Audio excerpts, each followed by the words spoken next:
Dennis O'Rourke. Thank you, Mr Speaker. New Zealand First has always supported this bill.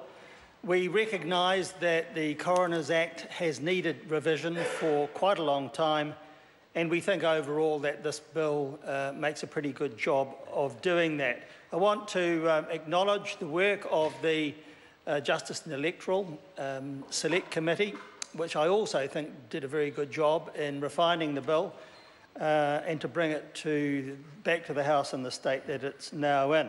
In essence, what the legislation needs to do is to balance some public and private interests, especially to avoid unnecessary inquests on the one hand, but to ensure full transparency on the other. And that's really what the coronial system is all about. It needs to balance the freedom of the media to report deaths and their circumstances, but against sensationalising those sorts of circumstances, because they can, of course, encourage other suicides. And it's actually relatively easy to do that, even though it may be unintended. So there needs to be a balance there. There also needs to be a balance to inquiry into deaths in state custody, because that's a particularly important area for coronial jurisdiction because of the possibility of abuse of people in state custody. But on the other hand, the balance needs to be against pointless inquiries where they're really not needed. So I do think that it's appropriate that the Chief Coroner should have the discretion it will now have to decide whether an inquiry is needed or not.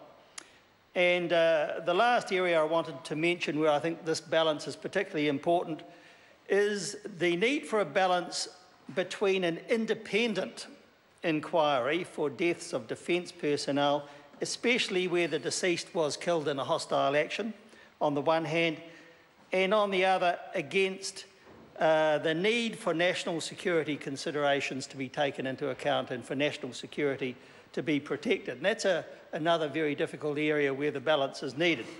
So I think that this bill actually largely achieves those balances, and that's why New Zealand First is going to continue to support it.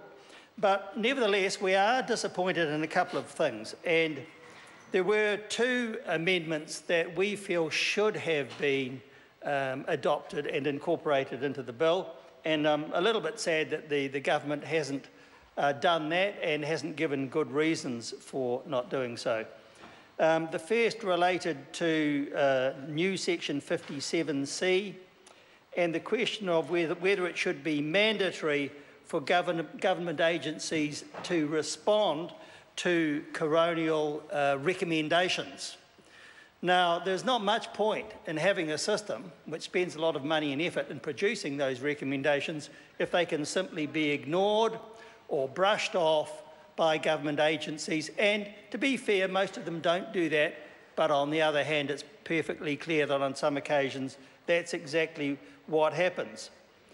So the proposal had been to require a response, to make it mandatory within 60 days, and we feel in New Zealand First that that would have been the right way to go.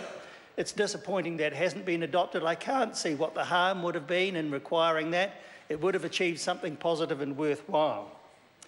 Now, the second proposed amendment concerned deaths in hostile action, and the position currently is that coronial jurisdiction covers deaths for defence personnel regardless of circumstances, and that's in addition to court of inquiry processes, and that process itself has a safeguard in that it is subject to external legal review panel considerations, and that would be conducted by a QC. So that's the current situation. This bill would change that so that coronial jurisdiction will continue where death does not happen during hostile action, and new section 59A, subsections 2 and 3 would instead operate to protect the national interest by preventing an inquiry where the coroner determines the death was caused exclusively by hostilities during a hostile action and not otherwise. The the current section allows coronial inquiry into death during hostile action too, but only if the Attorney-General directs it, and that's stated the wrong way round. Instead, the section should allow such an inquiry unless the Attorney-General takes action to prevent it. It may seem like a fine point, Mr. Speaker, but it's actually quite important because, in particular, because new subsection 59A(4)(a) would still apply even if what's in the current legislation continues, by putting coronial authority and transparency first. And new subsection 59A(4)(a) provides for the criteria that the Attorney-General has to consider. And I want to quote those because I think it's important. The first, A, quote, whether the investigation or inquiry is likely to identify the cause and circumstances of death. B, whether the investigation or inquiry could reveal information that may prejudice the security or defence of New Zealand. C, whether the investigation or inquiry is likely to examine military tactics. And D, whether a court of inquiry has been or will be assembled, and so on, unquote.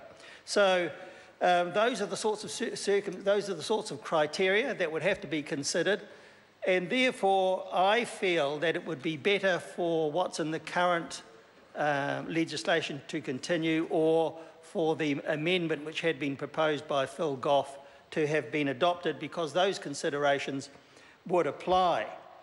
And the amendment would have better reflected the balance I spoke of by putting the primary need for coronial inquiry as the primary consideration, and for the need for national security considerations to effectively be secondary, because they can then only be taken into account if those criteria that I listed were met.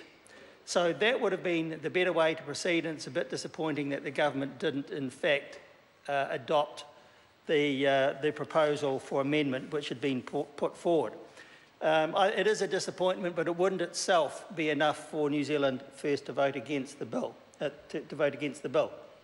Now, the only other thing I did want to mention, Mr. Speaker, was that other area of significant difficulties, which, and I've already mentioned them at the beginning of my speech, concerning the reporting of suicides. And I do believe that new section 71 does achieve the right balance, because it says that if a death is self-inflicted or may have been, the method or the place where the death occurred, if that place suggested the method, or a description of the death as a suicide, may not be published. But there is a balance there in that the Chief Coroner may grant an exemption if satisfied that in doing so it would not present an undue risk that other people would attempt that copycat behaviour, and that any risk that people would attempt copycat behaviour is outweighed by other considerations that make it desirable in the public interest to allow the publication. So I think there we have a good demonstration of the balance that I spoke of, and so we in New Zealand First do think that in that very important area, Section 71 is appropriate. And overall, and finally, Mr. Speaker, overall, we in New Zealand First do think that the bill is a significant improvement over the current Act, that it does achieve the balances that I spoke of, and that it will work better for a robust coronial system. So we'll be voting in favour of it. Chris Bishop. Thank you very much, Mr. Speaker. This has been a good bill, and I've got to say the process that we went through on the Justice and Electoral Committee on this bill was also a good process. And